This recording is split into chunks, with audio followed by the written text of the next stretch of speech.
Wushu é o termo chinês que literalmente é traduzido como arte marcial no Ocidente, mas sua tradução correta seria caminho de parar a guerra ou caminho da não ação. Wushu é o termo correto para que o Ocidente passou a chamar erroneamente de Gong Fu.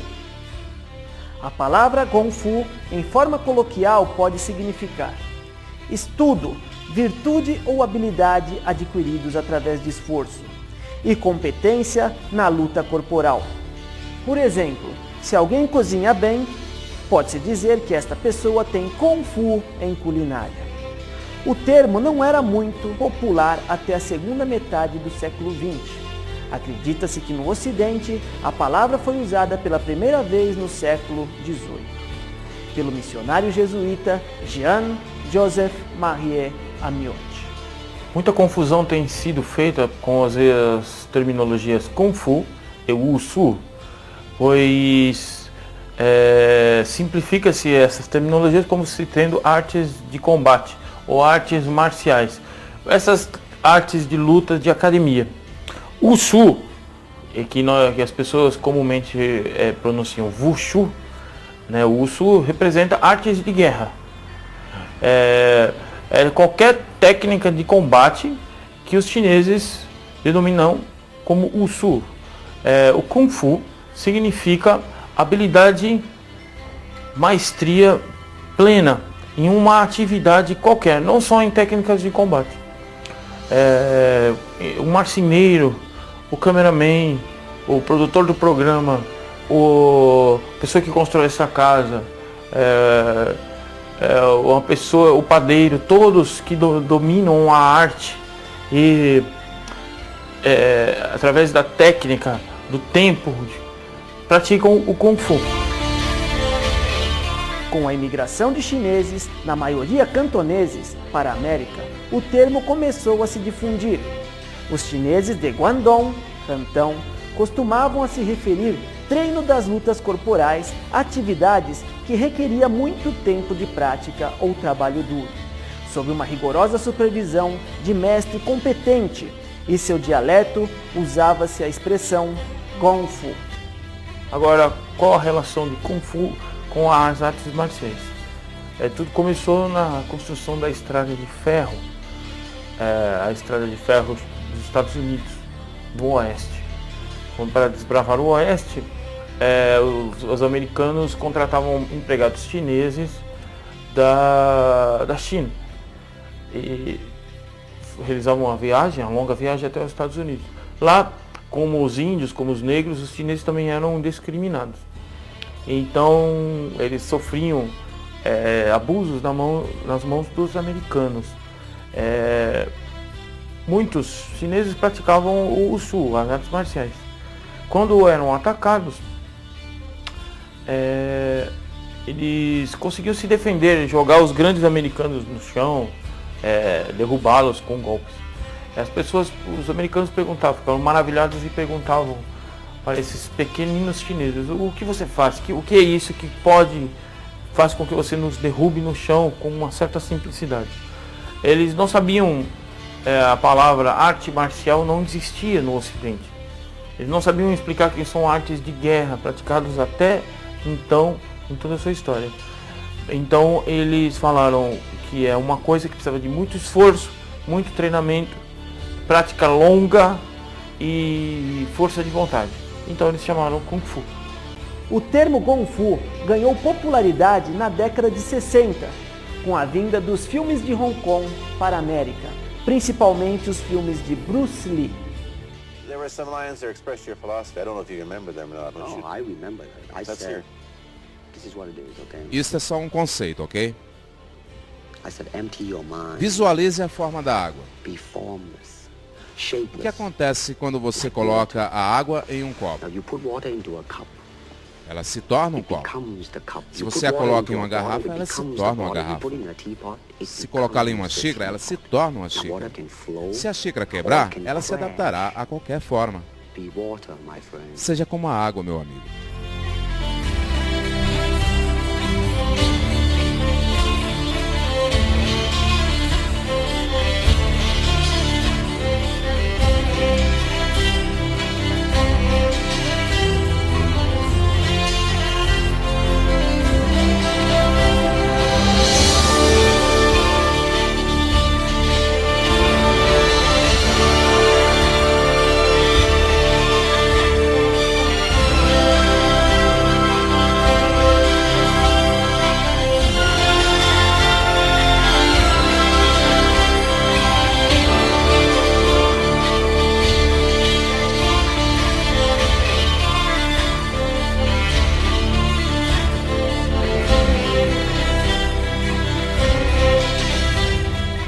estátuas dos guerreiros de Xi'an, temos movimentos, estátuas com poses de soldados desarmados em posição de artes marciais, de Kung Fu.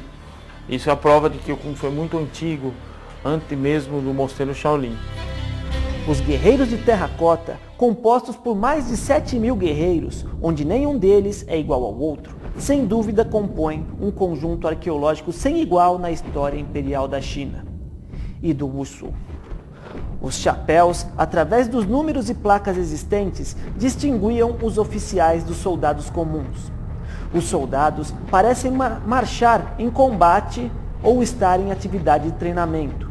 Alguns dos guerreiros pareciam em posição de combate de Wushu, demonstrando que estes soldados já praticavam a arte chinesa há muitos anos atrás. A produção e enterramento dos exércitos que protegem o túmulo do primeiro imperador Qin Shi Huangdi, que unificou a China em 221 a.C., demandou uma complexa organização de mão de obra, envolvendo um grande número de artesãos e trabalhadores em oficinas. Estima-se que houve uma mobilização de 700.000 homens, vindos de diferentes partes do império, para a realização de trabalhos que levaram em torno de 38 anos. O impacto desta empreitada, remoção de terra, cortes de madeira e procedimentos de modelação, talvez explique o fato da região da província de Jiangxi ter sido sacudida por rebeliões que a destruíram por inteiro, deixando intacto apenas o que estava oculto em seu subsolo. Objetivos do Wushu. O Wushu, além de fornecer um equilíbrio mental e uma habilidade em combate, ele fornece também ao seu praticante um desenvolvimento corporal, conhecer os seus limites corporais, um equilíbrio entre mente e corpo e, o principal, vencer os seus obstáculos. Podemos definir que Kung Fu é a habilidade de se autodominar e dominar o meio ambiente ao redor, ser um homem nobre. O Wushu pode ser praticado por adultos, idosos e crianças de ambos os sexos. Combina a ginástica completa de todo o corpo. Na maioria das vezes, sequência de movimentos chamados de Taolu, ou formas, chamadas vulgarmente de Kachi, que por mutação linguística são chamados Kata no Japão. Alguns estilos incluem treinamento com armas chinesas, como Quan, que é o bastão, o Tou, que é o facão, Tie, a espada, Qian, a lança, entre outras variedades de armas. Em arte marcial chinesa, a melhor arma é sempre o seu punho. Se bem desenvolvido, possibilita um equilíbrio corporal total, aumentando a saúde e a qualidade de vida. Possibilita também o controle do estresse, a angústia, ajudando na concentração. Existem catalogados na China centenas de estilos de artes marciais, e estes classificam-se em duas escolas: o Weijia, a escola externa, e o Neijia, a escola interna. No Weijia se inclui a maior parte dos estilos do Wushu, alguns originários do templo Shaolin e outros como Emshan, Fuqian, Hushan, que são os mais famosos. Já no Neijia se tornou mais famoso a partir do templo Wudang, centro que enfatiza estilos tradicionais, alguns muito famosos no ocidente, como Paquachan, o Xingyichuan e principalmente o Tai Chi Chuan. Entretanto, algumas modalidades da escola interna, como o Yichuan, o Xingyichuan e o Pakua, não tiveram origem em templos. Uma reformulação moderna com o intuito esportivo é o Wushu olímpico, que consiste de coreografias e técnicas de exibição, deixando de lado a eficiência real da luta enfocada pelo Wushu tradicional, em prol da beleza, da estética para a demonstração e apresentação. Os estilos do Sul e do Norte. As características mais fortes dos métodos de prática dos movimentos estão na divisão regional. Devido às diferenças geográficas, apesar da China ser um país com diversos tipos de relevo, o Kung Fu, para facilitar, difundiu-se em apenas norte e sul. O norte chinês é mais montanhoso, com um clima obviamente mais frio. Os chineses do norte utilizavam-se de roupas mais grossas para melhor proteção do frio e possuíam pernas fortalecidas devido à convivência nas montanhas. Sendo assim, desenvolveram um Kung Fu de movimentos mais amplos. Valorizavam bastante os chutes, principalmente os mais altos, aproveitando-se de suas pernas fortes. Já o sul chinês possui relevo mais plano em relação ao norte, com maior abundância de rios, chuvas e com temperatura mais elevadas. Por esta razão, os estilos do Kung Fu do sul da China desenvolveram-se com características diferentes aos do norte. As bases de pernas são mais baixas, ou seja, mais plantados no solo, adaptando-se à situação geográfica da região daquele país. Com chutes mais baixos e fortes, sempre priorizando as pernas e baixo ventre. Valoriza-se o uso dos braços através de socos, arremessos e agarramentos mais rígidos, visando uma luta mais breve. Vamos conhecer um pouco sobre o Qigong. Existem duas formas de Qigong, o Yang, marcial, ou o Yin, conhecido também como terapêutico. O Yang tem como objetivo fortalecer o corpo do praticante, através de exercícios e práticas meditativas. Este método faz com que o corpo fique tão forte que o praticante pode entortar barras de ferro no pescoço, quebrar tijolos no seu corpo e muito mais, fazendo coisas que para leigos são impossíveis para um ser humano realizar. O Qigong Yin, ou terapêutico, pode ser dividido em dois métodos interdependentes: os exercícios e movimentos de captação e troca de energia com o universo. Fazem com que o praticante estoque essa energia universal em seu corpo, e essa energia pode ser utilizada para curar pessoas enfermas através da imposição de mãos, olhos ou até mesmo à distância através da visualização. Qi significa energia vital, com habilidade ou treinamento. Durante a dinastia Han, o médico Huan Tu foi o primeiro a sugerir uma sequência de exercícios para melhorar a saúde, melhorando a flexibilidade do corpo e estimulando o apetite. Ele mimetizava os movimentos de alguns animais, como o tigre, o cervo, o urso, o macaco, a garça. Ele criou o que ficou conhecido como Fu Qin Chi, jogo dos 5 animais. Qigong é o grande segredo do Kung Fu. Sem a prática do Qigong não existe Kung Fu. Por quê? A energia para os chineses, gerar força para os chineses, significa uma palavra: Qi, desenvolvimento do Qi, da energia vital, que nos move, está em todos os lugares, em todas as partes do universo, dentro de nós. Para que geramos força, possamos gerar energia, nós temos que praticar o Qi, praticar o Kong, que é o trabalho do Qi. Os chineses antigos perceberam que se respirarmos da maneira correta, podemos chegar a objetivos diferentes. Se você sentir uma dor, você respirar, aquela dor diminui.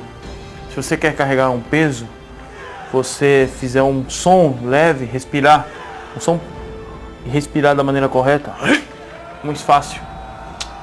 Se você é cansado, respirar profundamente. Isso seria a base do Qigong, aprender a respirar e, na verdade, a visualizar a energia movendo-se no seu corpo. Através da nossa mente, nós imaginamos a energia no Tantien. Essa energia pode ser manipulada através da mente e levada até qualquer região do corpo. Esta região do corpo se tornará imune a golpes. Qualquer pessoa pode fazer essa técnica. Por isso, quem vê de fora acha uma coisa incrível. Porém, todos que se submeterem ao treinamento poderão fazê-lo. O máximo que pode acontecer de ferimentos é um roxidão, um leve corte, mas os órgãos internos não serão afetados. Muitos praticam quebramentos, porém o Qigong até 90 anos você pode fazer, não haverá problemas de saúde. Muitos lutadores, boxeadores tailandeses, por exemplo, se aposentam com 20 e poucos anos, 30, porque não suportam mais. O Qigong, se você copiar sempre no mesmo local, não haverá problemas no futuro. Não haverá nenhuma doença gerada pelo impacto no mesmo local. Não é através do treino da respiração. Um grande segredo chinês e é nos trazido até nós através das técnicas de acupuntura e dos mestres de artes marciais e yoga.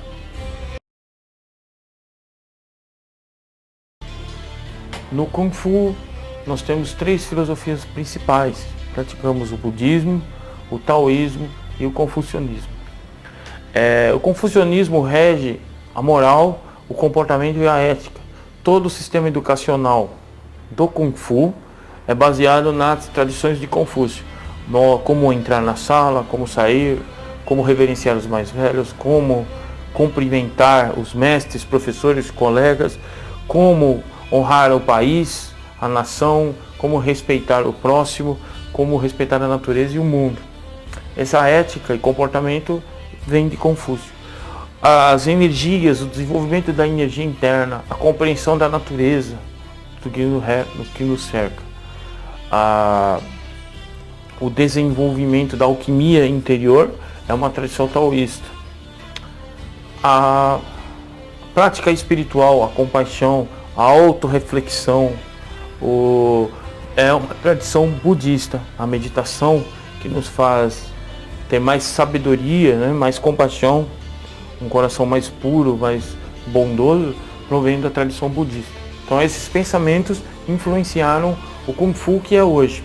Se não fossem esses pensamentos, não teríamos esta arte marcial organizada da maneira que é hoje. Por isso, é muito difícil definir o Kung Fu.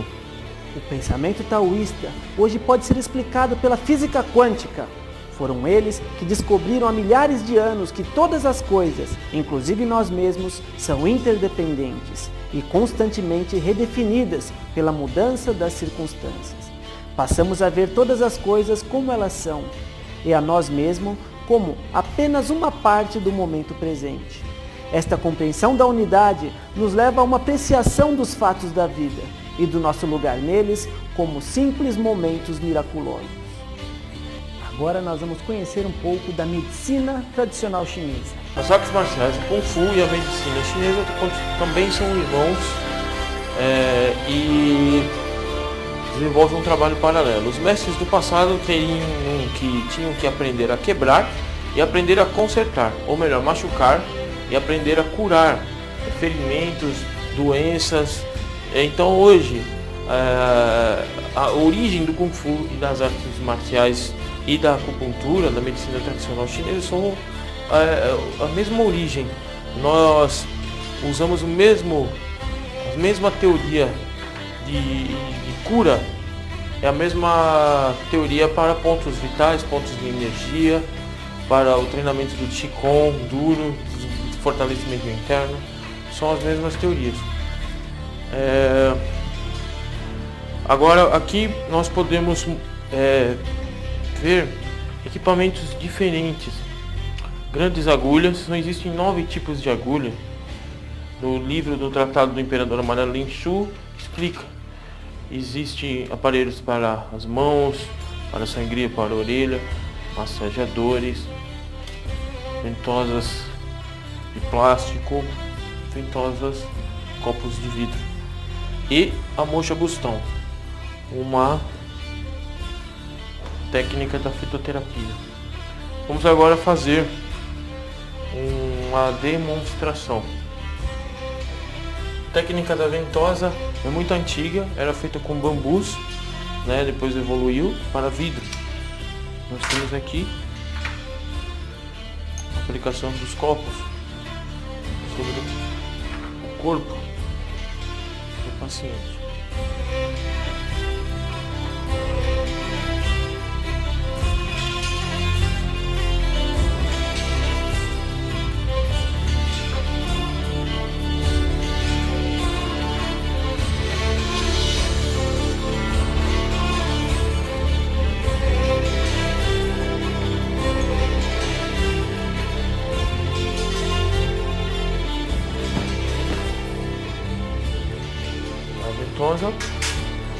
Faz com que o excesso de gás carbônico preso no corpo seja sugado para fora. Com o tempo nós podemos ver a transpiração, né, nos copos de vidro.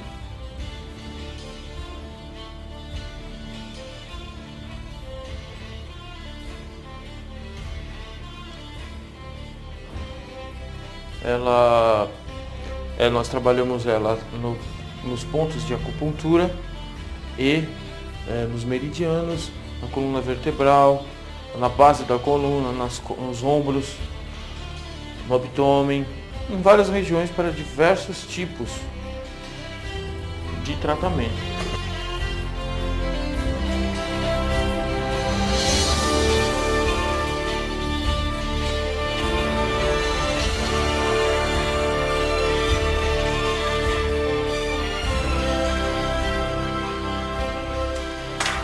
Trabalho duplo, com eficiência dupla.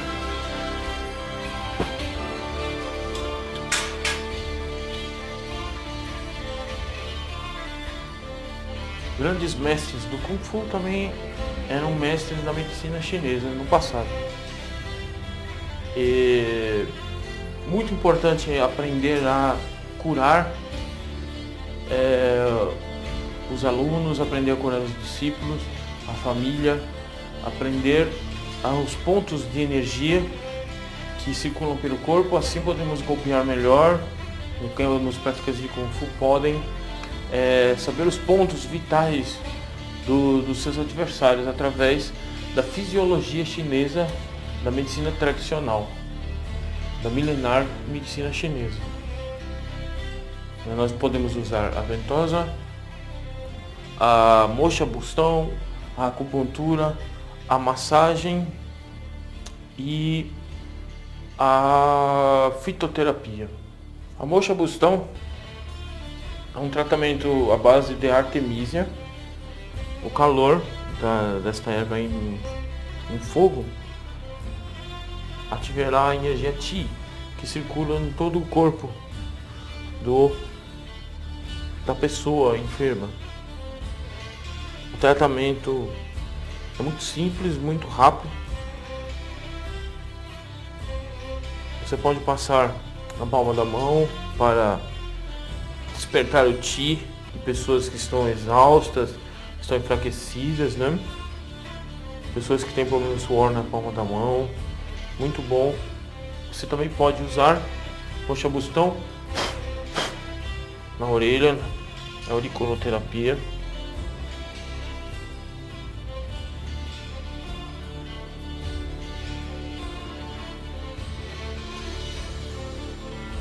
Usar na coroa Pai Rui, de onde vem a força espiritual do indivíduo.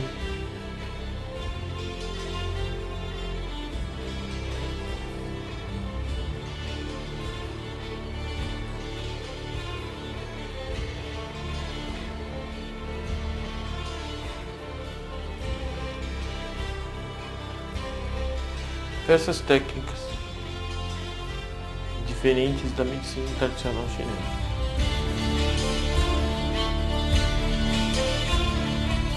O sistema ideográfico de escrita surgiram há muitos anos no passado. Como exemplo, nós temos os hieróglifos do Antigo Egito, a escrita B de Creta, a escrita maia e o kanji, que é utilizado pelos japoneses e pelos chineses. Vamos conhecer um pouco. O ideograma é um símbolo gráfico utilizado para representar uma palavra ou um conceito abstrato. A escrita chinesa é baseada em símbolos gráficos que representam uma ideia. Ela é adotada em vários países do leste asiático. O conjunto completo é formado por cerca de 15.000 ideogramas. A caligrafia e o Kung Fu são artes irmãs na China. Um bom mestre de Kung Fu deve ser versado nas artes de escrita e pintura, poesia, filosofia. Então, o praticante de Kung Fu deve estudar a caligrafia como desenvolvimento do seu interior. A prática da caligrafia se compara à esgrima. Temos que ter o pulso forte e relaxado ao mesmo tempo em ambas as artes, na esgrima e na escrita, caligrafia. Podemos ter um exemplo. A técnica do Kung Fu se assemelha à caligrafia, pois temos que respirar, posicionar o corpo de uma maneira suave, concentrar apenas no aqui e agora, apenas no momento presente. Temos que ter uma expressão física do que nós estamos visualizando, esvaziar a mente. Sufá é a caligrafia chinesa. Os 4 tesouros da caligrafia são o papel, o tinteiro, a tinta e o pincel. A respiração está intimamente ligada à prática da escrita e do Kung Fu. Estamos aqui praticando uma espécie de controle do Qi, um Qigong que nós falamos. Então, temos que respirar, posicionar o corpo e escrever. Esvaziar a mente é um tipo de meditação.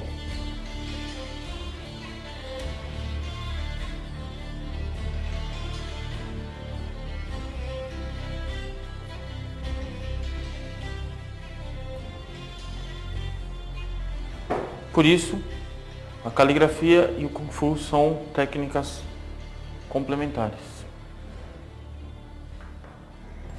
Kung Fu significa desenvolvimento numa arte, aperfeiçoamento num ofício que precisa de muitos anos de aperfeiçoamento diário, de aperfeiçoamento e de trabalho. Não é? Se divide em vários pictogramas básicos. O primeiro dele é Kong, que significa ferramenta, unido a Li, que significa força. Ambos formam o ideograma Kong.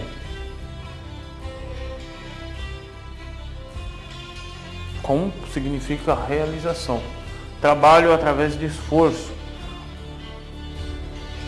especialização. Fu usa-se 2 ideogramas: o Ren, homem, mais ferramenta, Kong. Temos ancião, homem mais velho, pessoa que vem primeiro, aquele que obtém o conhecimento. Por isso, Kung Fu significa a habilidade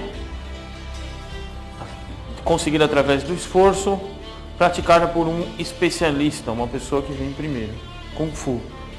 O ideograma Wu significa marcial. Agora, como desmembrar os seus pictogramas? Formado por 2 pictogramas básicos. O primeiro é Ge, que representa uma alabarda,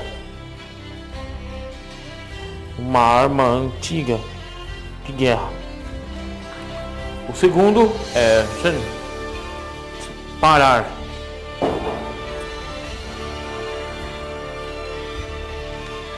Ambos juntos significam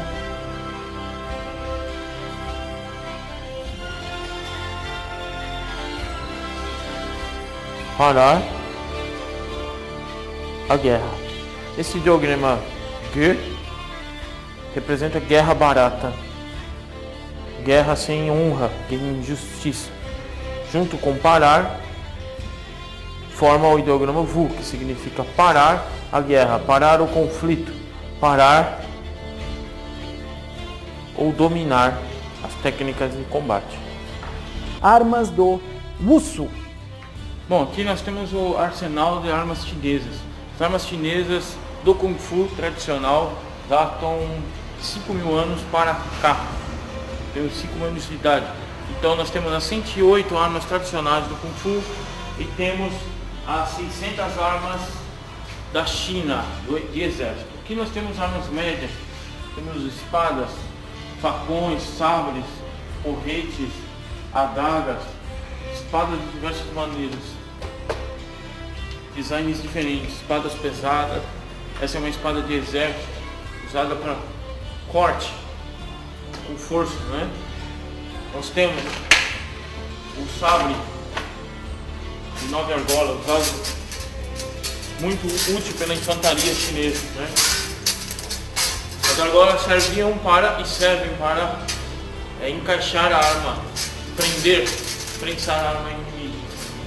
Temos aqui a espada reta, é o oposto da espada que eu acabei de falar, pois ela não bate, mas sim fura, passa com velocidade. Né? Uma arma muito difícil de fazer pelos mestres armeiros chineses da antiguidade. Temos aqui uma arma oculta. Aparentemente é um bastão,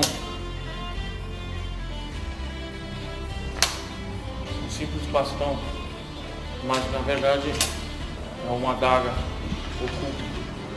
Os chineses faziam diversos tipos de armas diferentes, desde a tonfa, em chinês Kuai, uma arma origem chinesa, usada para a defesa dos camponeses contra os exércitos.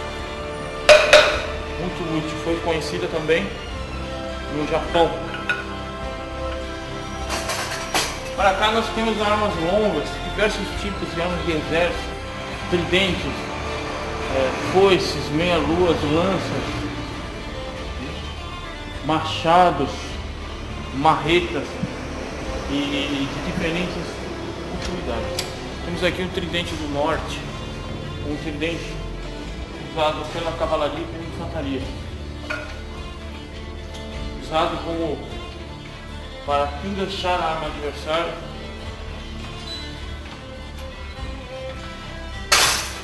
usado, muito útil, esse tridente.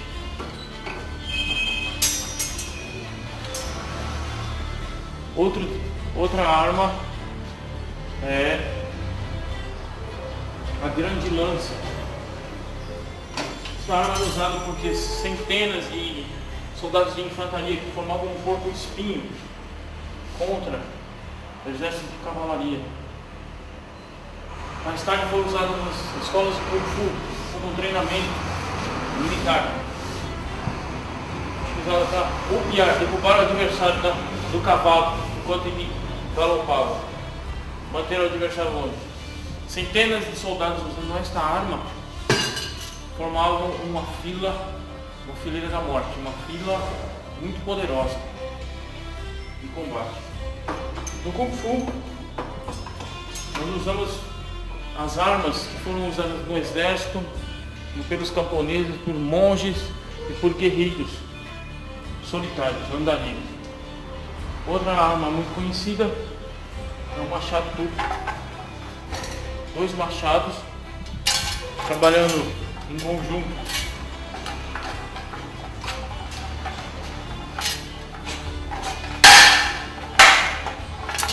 É usado também por pessoas, soldados muito fortes. Temos a marreta, usado para amassar escudos, penetrar armaduras a longa distância.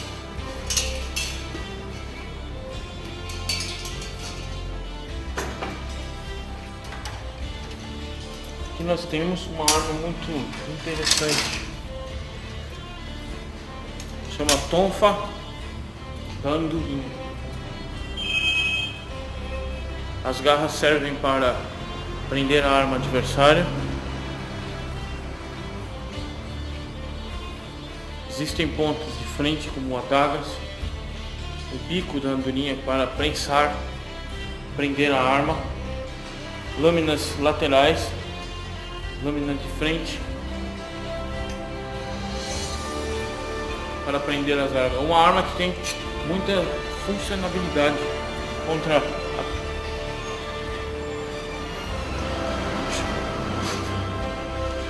muito útil.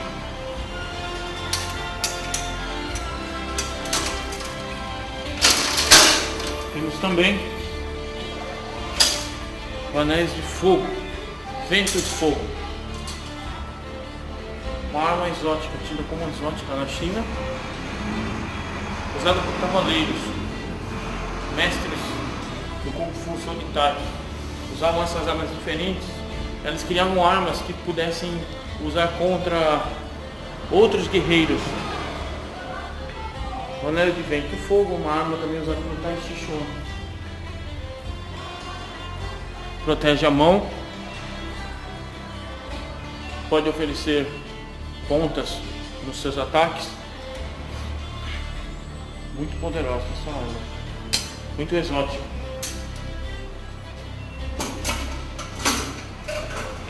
Temos aqui o tridente caçador de tigres. O tridente caçador de tigres era usado para caçar tigres das selvas, nas florestas chinesas. A pele do tigre é muito valiosa na China antiga. Mais tarde foi usado como arma do Kung Fu. É uma arma muito usada no sul da China. Seu ataque consiste em giros e furos. Muito simples. Bloqueio, defesa, furo, lançar a arma adversária.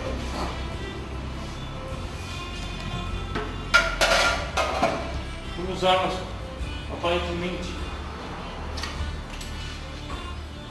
bestiais, eles são muito úteis. Chamado dente de lobo, uma espécie de marreta pontiaguda.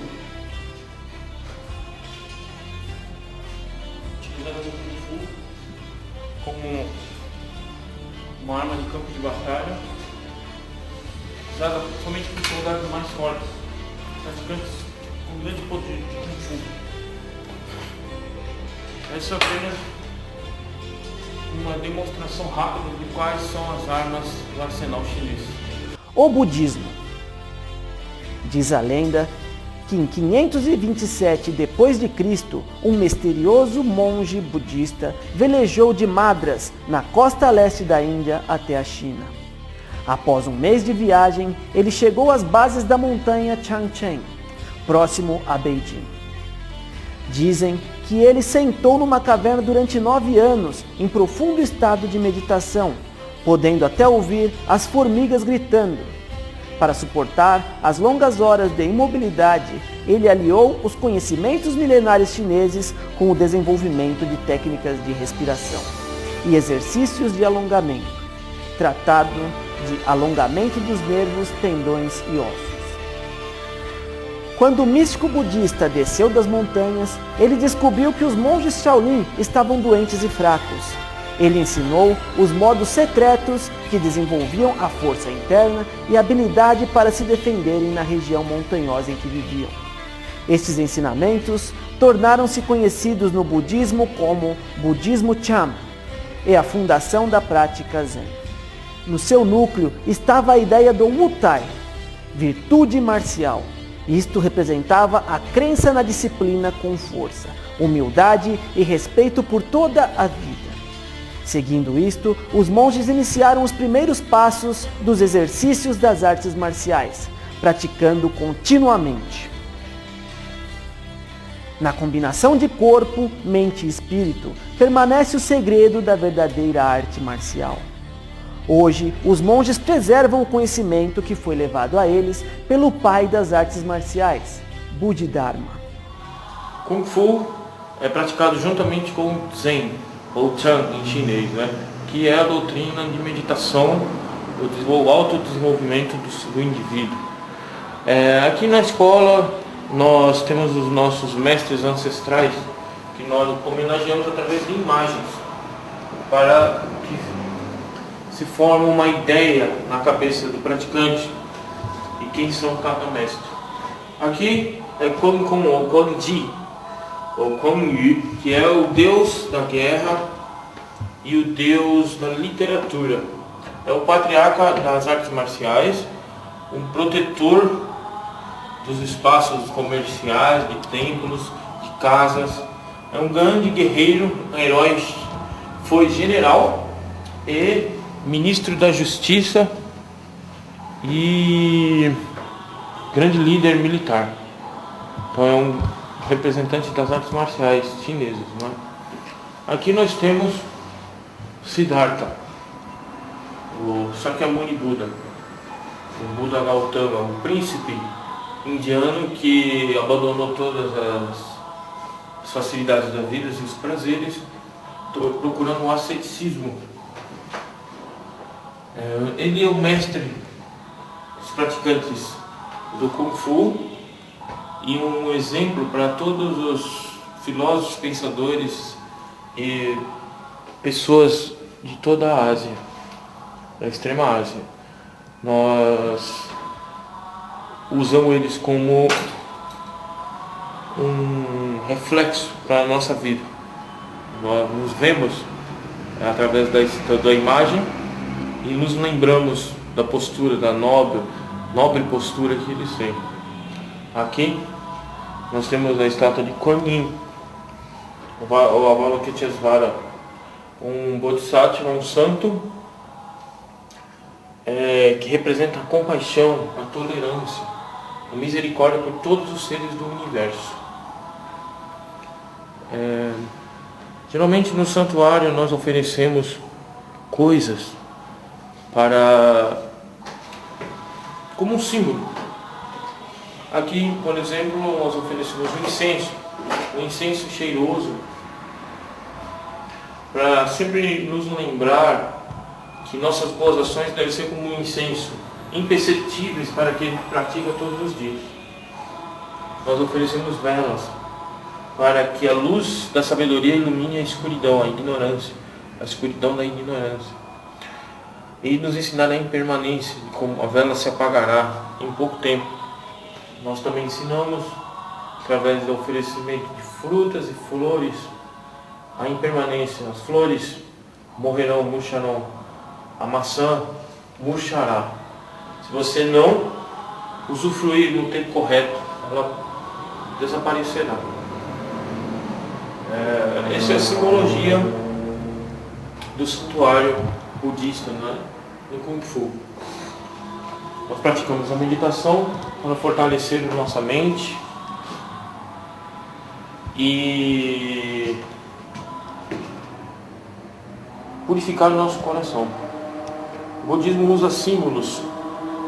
Este, o sino de ferro, nos lembra da iluminação. Ao ouvirmos o sino, existe uma iluminação na nossa mente. Esse sino nos faz lembrar que temos que nos purificar, temos que acordar neste momento, ter o coração mais puro, despertar a mente. Aqui o peixe de madeira, Mui, nos faz nos concentrar, nos focalizar, traz de volta a nossa consciência. Simples toque, não é? São técnicas do budismo para manter a mente alerta, compassiva, atenta, transbordando a sabedoria. Esse é o grande valor, o que diferencia o Kung Fu de uma outra arte marcial qualquer, como técnica de combate, que é o desenvolvimento do indivíduo através do autoconhecimento, da disciplina, né, do treinamento da mente, não só do corpo. Aqui nós praticamos a meditação.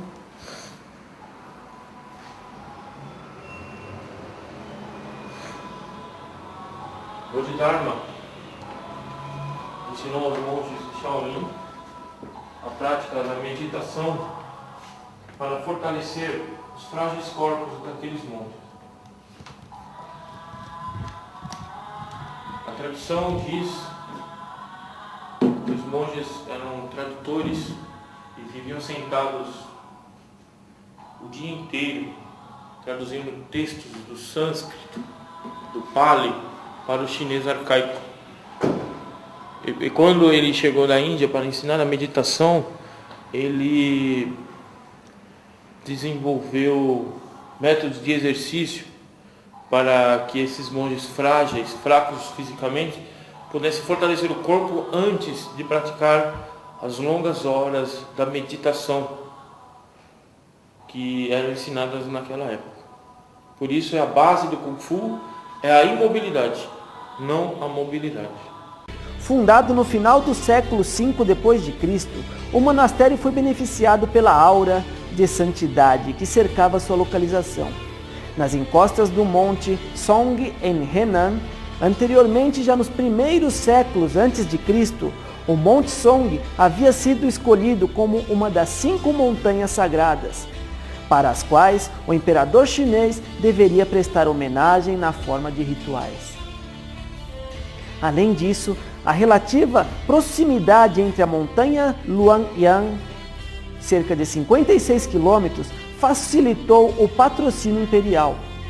Muitas dinastias medievais que escolheram Luoyang como sua capital generosamente sustentaram o mosteiro de Shaolin.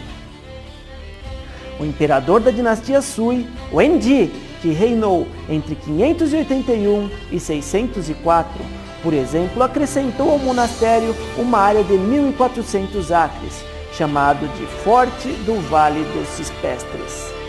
Esta denominação é preservada até hoje no nome de um vilarejo localizado na vizinhança do monastério. Finalmente, a lenda de Bodhidharma assegurou uma posição eminente de Shaolin para a escola Shan. Por volta do século VIII, uma tradição já determinava que os ensinamentos Chan haviam sido transmitidos por Bodhidharma no Monte Song. A mais antiga evidência da participação de Shaolin em assuntos militares data o período Tang. Várias inscrições em pedras que ainda existem no mosteiro atestam que as 2 ocasiões monges de Shaolin estiveram engajados em combate. Nos últimos anos da dinastia Sui, por volta de 610, eles impediram o ataque de bandidos e, a primavera de 621, participaram da campanha do futuro imperador Tang, Li Xinmin, contra outro contendor pelo trono do Império Sui morto, Wang Qianshong. A batalha contra Wang teve lugar nas imediações de Luoyang, onde ele havia estabelecido sua capital. Logo após a derrota, a corte Tang recompensou substancialmente os monges Shaolin, e eles inclusive foi alcançado a condição de general em chefe no exército Li Xinmin. As inscrições incluem uma carta de agradecimento de Li Xinmin aos monges Shaolin, bem como vários documentos oficiais nos quais o governo Tang concede terras e outros privilégios ao mosteiro, em reconhecimento por seu apoio militar. As estrelas Tang não deixam dúvida de que, pelo menos 2 ocasiões, alguns monges de Shaolin lutaram. Entretanto, o que essas fontes epigráficas não citam é igualmente importante. As inscrições não aludem nem ao treinamento marcial no monastério Shaolin, nem alguma técnica na qual os monges fossem especialistas. Poder-se afirmar que a participação dos monges em batalhas é um indício de que eles teriam recebido treinamento militar no mosteiro. A existência de monges que aparentemente se distinguiram em combate poderia fortalecer este argumento. Há ainda 2 outras possibilidades. Os monges que lutaram teriam recebido treinamento marcial fora do monastério, ou ainda poderiam ter recebido treinamento para confrontos militares de que participaram. É possível ainda que estes monges do período Tang tenham lutado sem jamais ter tido qualquer tipo de treinamento militar. As estrelas de Shaolin são as únicas fontes do período Tang que aludem ao envolvimento do monastério com a marcialidade. Nos diários de viagem e poemas de renomados líteros Tang que visitaram o mosteiro, não há alusões ao treinamento militar. Além disso, a literatura dos períodos seguintes, Song e Yang, também não alude à prática marcial em Shaolin. Assim, mesmo que seja possível e mesmo provável que em período tão recuo quanto a dinastia Tang, as artes marciais tenham figurado o regime monástico de Shaolin, as fontes disponíveis não permitem concluir isto com certeza.